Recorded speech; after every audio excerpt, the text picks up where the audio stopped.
बिस्मिल्लाहिर्रहमानिर्रहीम। अस्सलाम वालेकुम डियर स्टूडेंट्स, मेरा नाम अरशद महमूद शाह है और मैं आपका कंप्यूटर स्टडीज़ का टीचर हूँ। स्टूडेंट्स, हम चैप्टर नंबर 6 का क्वेश्चन नंबर 3 पढ़ रहे हैं। What are the modes of operation in GW BASIC. Modes of operation, हमारे पास GW बेसिक के टोटल 2 मोड्स होते हैं। एक मोड होता है जिसके अंदर हम अपनी स्टेटमेंट्स लिखते हैं, एक मोड होता है जिसके अंदर हम कमांड्स लिखते हैं। जैसे ही आपने किसी भी सिस्टम को ऑन करना है जिसके अंदर GW बेसिक आए और उसमें सबसे पहला मैसेज जो है ओके लिखा हुआ आपको नजर आता है। हमारे पास जो प्रॉपर डेफिनेशंस हैं, modes of operation, GW basic can operate in 2 modes, direct mode और इनडायरेक्ट मोड। यानी एक मोड होता है जिसमें हम कमांड्स लिखते हैं, एंटर की दबाते हैं, हमें साथ ही उसका आंसर नजर आ जाता है। एक मोड होता है कि हम पूरा प्रोग्राम लिखते रहते हैं, प्रोग्राम को दोबारा चलाते हैं। जैसे कि मैंने प्रीवियस लेक्चर में F2 शॉर्टकट की बताई थी, अगर आप वो चलाएंगे तो आपका प्रोग्राम एग्जीक्यूट होता है, रन होता है, फिर आपको उसकी आउटपुट नजर आती है। इसी तरह से हमारे पास डायरेक्ट मोड के अंदर जो है कि when GW basic is loaded it show okay message. जिस वक्त आपने GW बेसिक को ओपन किया, अगर उसमें ओके का वर्ड लिखा हुआ नजर आया तो इट मीन्स कि आप इस वक्त डायरेक्ट मोड में हैं।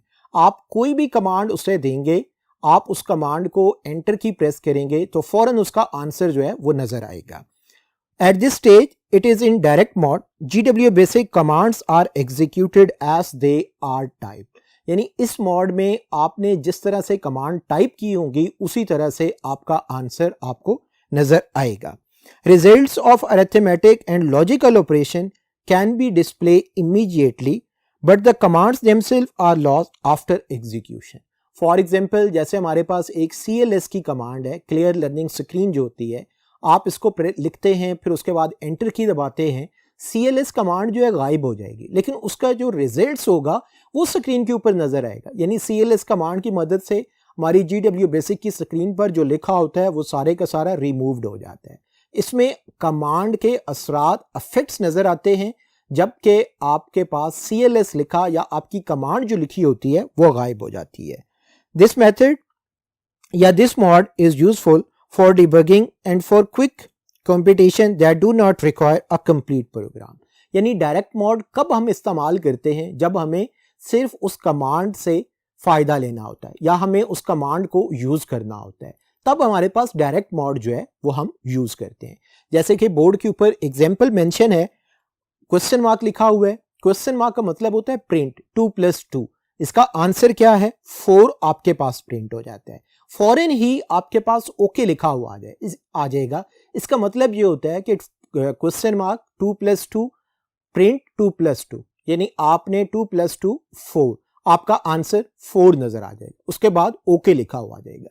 स्टूडेंट्स, आपने याद रखना है डायरेक्ट मोड का मतलब होता है जब हम GW बेसिक को चलाते हैं, उसमें ओके का वर्ड लिखा हुआ आ गया, आप कोई भी कमांड उसमें टाइप करेंगे, एंटर की दबाएंगे, आपका आंसर फौरन अपीयर हो जाएगा। लेकिन आपने याद रखना है कि आपकी कमांड के इफेक्ट्स जो हैं वो आपको नजर आते हैं जबकि कमांड गायब हो जाती है। उसके बाद हमारे पास इनडायरेक्ट मोड है। इनडायरेक्ट मोड में ये होता है कि हम इसको तब इस्तेमाल करते हैं जब हमने कोई स्टेटमेंट्स यूज करनी होती हैं, जब हमने कोई प्रोग्राम बनाना होता है। इसमें सबसे पहला पॉइंट है, the indirect mode is used to type computer program. Program statements are always preceded by line numbers and are saved in memory. यानी प्रोग्राम स्टेटमेंट्स में हमेशा हम लाइन नंबर्स शुरू में लिखते हैं। लाइन नंबर लिखेंगे, जैसे मैंने लाइन नंबर 1 कहता हूं और उसके बाद प्रिंट लिख देता हूं, 2 + 2 कर देता हूं, तो ये प्रिंट उसी हिसाब से ही करेगा। लेकिन इसके लिए आपको पूरा प्रॉपर प्रोग्राम लिखना पड़ेगा। F2 का शॉर्टकट जो है आपको यूज करना पड़ेगा। प्रोग्राम स्टेटमेंट के बाद जो थर्ड पॉइंट है, program loaded in memory is executed by entering the run command. यानी आपके पास ये ऑप्शन होती है कि आप रन कमांड से भी प्रोग्राम चला सकते हैं। मैंने प्रीवियस लेक्चर में भी बताया था, इस लेक्चर में भी आपको बता रहा हूं कि रन कमांड के लिए जो है हम शॉर्टकट यूज करते हैं और वो शॉर्टकट होता है F2। यानी आपने सिंपली F2 दबाना है तो आपका प्रोग्राम जो है वो रन हो जाता है। जैसे कि इनडायरेक्ट मोड की एग्जांपल आपको नजर आ रही है, इसमें मेंशन है 10 प्रिंट 2 + 3। उसके बाद अगर आप देखें तो आपने बाकायदा रन लिखा हुआ है, यानी आप रन लिखें या आप F2 दबाएं नेक्स्ट लाइन पर तो आपका आंसर जो है वो 5 प्रिंट होगा। यानी डायरेक्ट और इनडायरेक्ट जो है आपने इन दोनों को अच्छे तरीके के साथ याद करना है। हमारे पास एक और क्वेश्चन है, question number 4, character set of GW BASIC. Character sets of GW BASIC, इसमें सबसे पहला पॉइंट है कि character set of a language define all characters which are valid to use in program written in that language. यानी GW BASIC के अंदर जो characters हम इस्तेमाल कर सकते हैं उन्हें हम कैरेक्टर सेट कहते हैं। उसमें आपके पास अल्फ़ाबेट्स भी होते हैं, लोअर एंड अपर्स होते हैं, आपके पास कुछ स्पेशल कैरेक्टर्स भी होते हैं, आपके पास न्यूमेरिक कैरेक्टर्स भी होते हैं। ये सारे के सारे GW बेसिक के अंदर वैलिड कैरेक्टर्स होते हैं और जो जिस लैंग्वेज के अंदर वैलिड कैरेक्टर होता है उसे हम कैरेक्टर सेट के तौर पर याद करते हैं।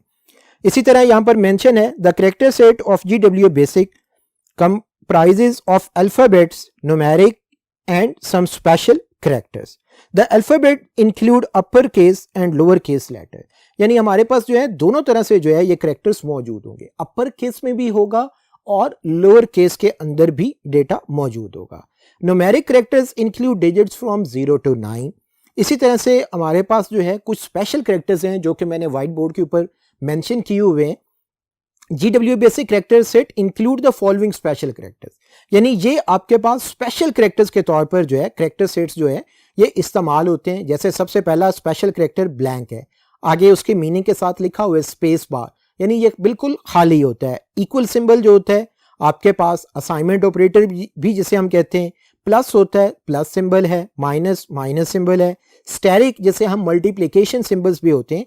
स्टूडेंट्स आपने याद रखना है ये आपके पास स्पेशल कैरेक्टर्स हैं। स्पेशल कैरेक्टर्स का मतलब ये होता है कि इन कैरेक्टर्स को जो है हम प्रोग्रामिंग के अंदर जो है वो लाजमी तौर पर हमारे पास ये कैरेक्टर सेट के तौर पर जो है वो यूज्ड होते हैं। हम इन्हें डिफरेंट मेथड्स के अकॉर्डिंग जो है वो इस्तेमाल कर सकते हैं।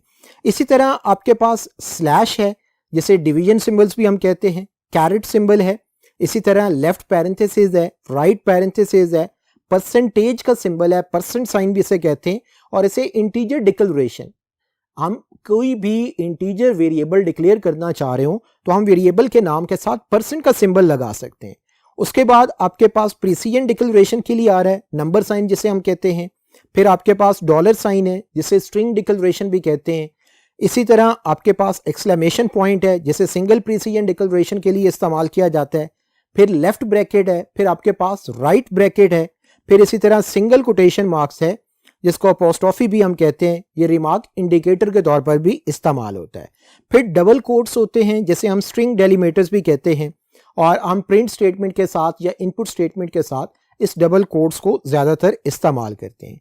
उसके बाद फुल स्टॉप है जिसे डॉट भी कहते हैं, डेसिमल पार्ट भी कहते हैं, पीरियड भी हम कहते हैं, फिर आपके पास कॉमा इस्तेमाल होता है, सेमी कॉलन फिर आपके पास होता है, नेक्स्ट लाइन में कॉलन लिखा हुआ है या लाइन स्टेटमेंट डेलीमीटर्स भी इसे हम कह सकते हैं, फिर इसी तरह एंड साइन है आपके पास, फिर क्वेश्चन मार्क जिसे कोटेशन मार्क्स कहते हैं, फिर लेस देन साइन है, फिर इसी तरह ग्रेटर देन का साइन है, फिर आपके पास बैक स्लैश है जिसे इंटीजर डिवीजन सिंबल भी कहते हैं, एट द रेट साइन है, अंडरस्कोर साइन है, बैक स्पेस आपके पास होता है, एस्केप की होती है, टैब की होती है, टैब की मदद से 5 स्पेसेस का गैप भी रख सकते हैं, एंटर की है जिसके लिए हम लोग इस्तेमाल करते हैं, एक लाइन से दूसरी लाइन पर जाना होता है तो उसके लिए जो है हम एंटर की का इस्तेमाल करते हैं। जी स्टूडेंट्स, आपने इस लेक्चर में भी 2 क्वेश्चंस पढ़े हैं, इनकी अच्छे तरीके के साथ प्रैक्टिस करें। नेक्स्ट लेक्चर तक के लिए अल्लाह हाफिज़।